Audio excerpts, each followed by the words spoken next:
இது என்ன கல்யாணம் பண்ணி பொண்ணை தனியாக வச்சுட்டு இந்த வீட்டில் இருக்கிற மாதிரிலாம் சொல்கிறீங்க. ஏற்கனவே ஒரு கட்சி தொடங்கியிருக்காரு, இந்த கட்சியில் இருக்கிறாரா? என்ன கணக்குது?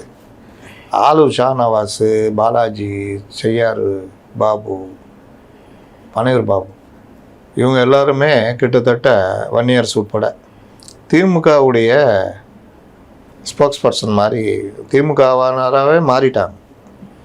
இது திருமாவளவனுக்கும் தெரியும்.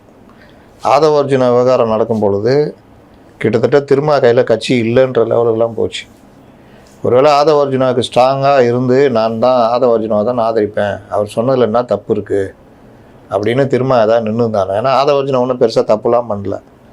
அவர் சில கேள்விகள் இதோட மோசமாக கேஎஸ் அலைகள்லாம் பேசிட்டார். சார் உங்களுக்கு சக்கை எங்களுக்கா இந்த மாதிரிலாம் பண்ணுறீங்க, எங்களுக்கெல்லாம் கூட்டணியில் இருக்கிறதுக்கு இது இல்லையா, எல்லாத்தையும் நீங்களே அனுபவிக்கிறீங்க அப்படின்லாம் கூட கேட்டார். ஆனால் அதில் கொஞ்சம் கூட இவர் பெருசாக கேட்கல.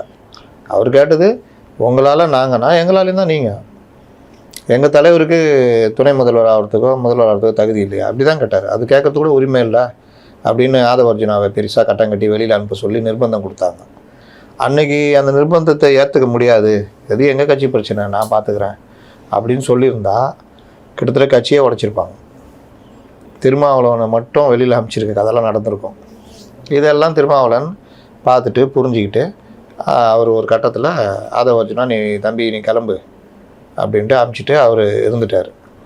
அப்போது இன்னொரு ஒரு சந்தர்ப்பத்தில் ஏதோ ஒரு இதில் இதே ஆலூர் ஷாநவாஸு ஏதோ ஒரு முடிவு எடுப்போன்றப்போ நீங்கள் முடிவு எடுத்தீங்கன்னா நாங்கள் வேறு முடிவு எடுப்போம்னு சொன்னதாக ஒரு தகவல் கட்சிக்காரர்கள் மத்தியில்.